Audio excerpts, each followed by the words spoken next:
Let's be frank on this one. I think as you make your final order members.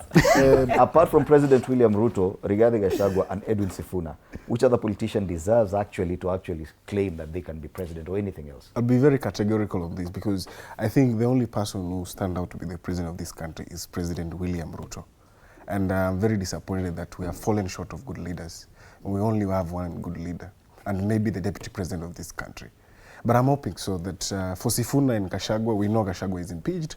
For Sifuna, we are not certain if he will vie as a president or is just moving around the Kenya and trying to tell people that this is my name and I'm Sifunated enough to also speak the same speech everywhere. So I think we must move beyond what we are seeing. And because we know our president is fully on agenda, a transformation agenda for this country.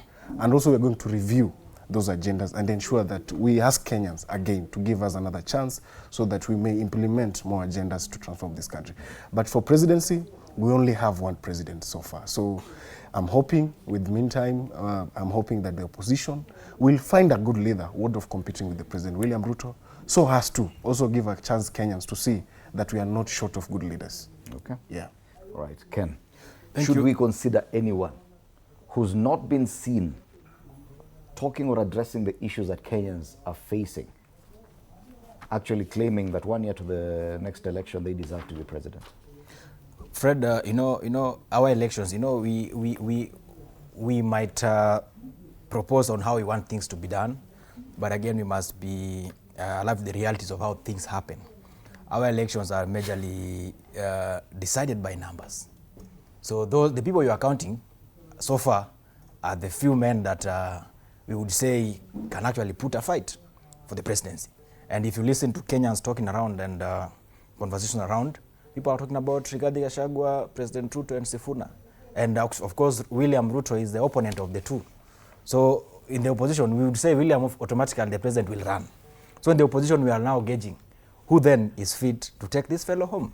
And in that conversation, we must look at three critical things. Number one, who has got the numbers to take this fellow home?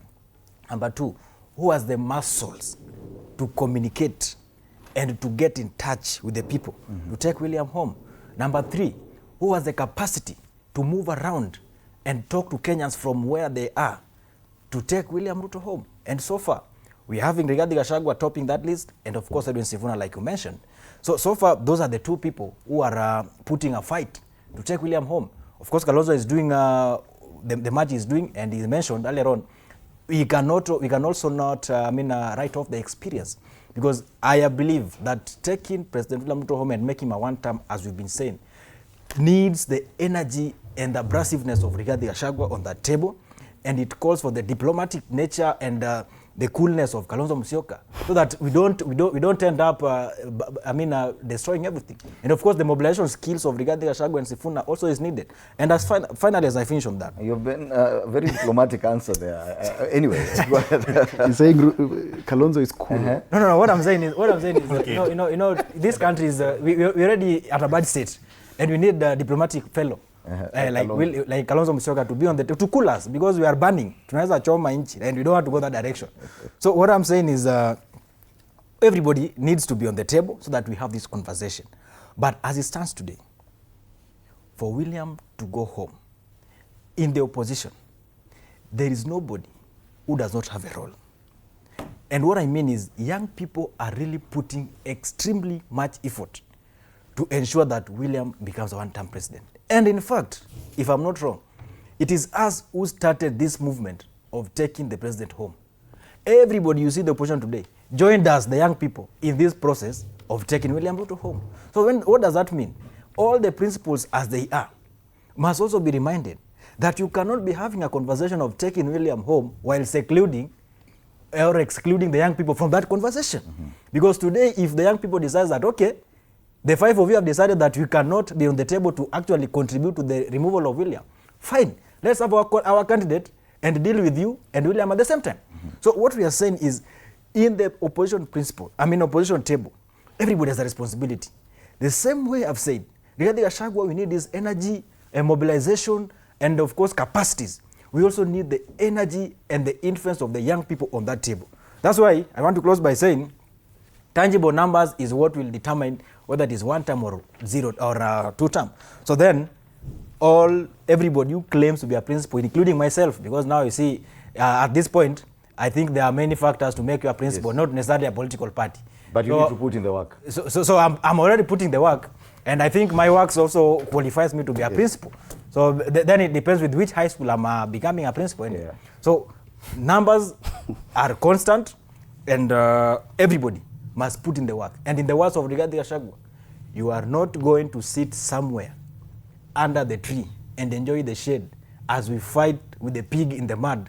Then when we get out of the mud, we wash our clothes and give you clean clothes to walk around and do comedy. That one will not happen. No to lazy politics. It shall not happen. Your final comment on this issue of lazy politics.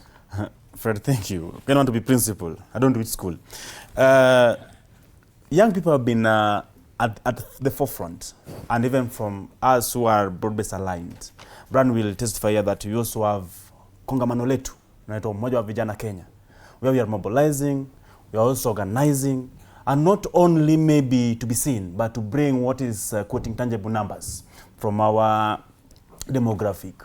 There's a question that you put forth for us that is ODM organizing and mobilizing. Why not seeing ODM on the front page? Maybe we not fit on the front page today, but the thing is that we have been mobilizing. I'll give you maybe from now the Youth League position. For the past 2 months, we have been able to be in Kwale, Busia, Kilifi, Mombasa, Nairobi here. And I think that's a show that even from the league, leave alone the main party, the mother party, that have been also doing a lot of work around it. As my senior comrade Mundalo was putting it, apart from ODM being the biggest party, the bigness of the party is measured on the numbers that they can deliver on the table. And those numbers must be numbers that can be verified.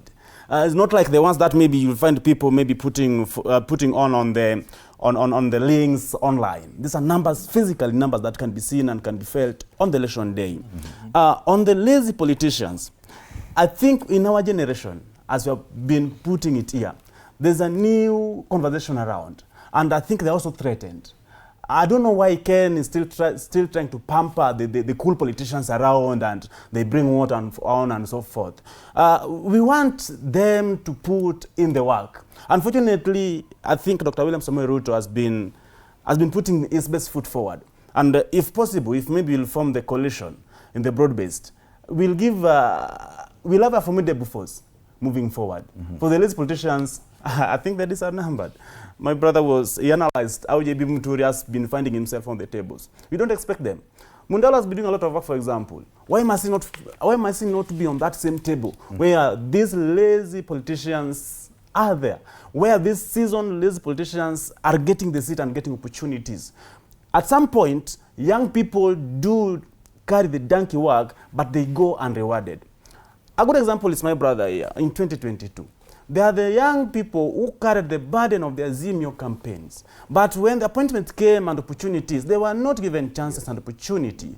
And I think the chances were given to the said principled who brought nothing to the table. 2027, from maybe our position, we will not allow them. Right. Advice, Mundalo, kindly wrap it up for us.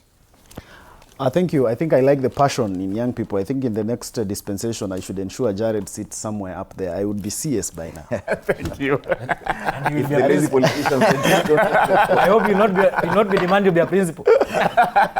So in finishing, there is always the imagination that the opposition people have, that they are the ones who have monopoly of young people. And every time they speak, they talk like they are the ones who have monopoly of young people. Yet when I look at this panel, opposition is already outwitted because I think it's 2 young people against 1.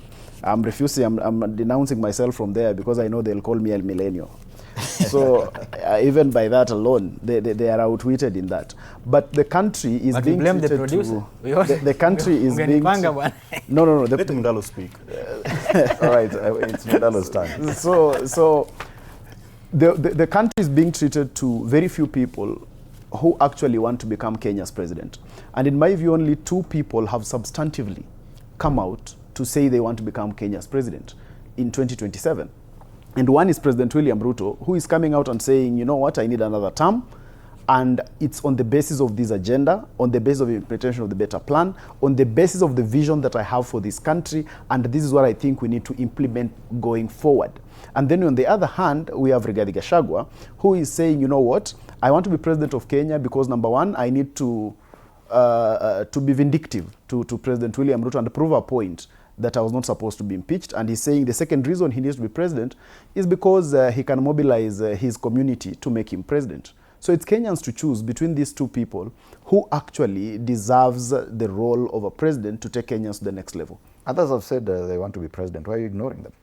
I have said the ones who have said and putting in the work. But if you want me to talk about them, I'll proceed and say Kalonzo too has said openly that he wants to be president, and his reason is that he's the oldest politician. Yeah. And his reason is that he has been here for long. His reason is that he's the one who is entitled. And all of us, because we are all younger than him, we should respect him as a parent and make him president. Right. Politics of entitlement.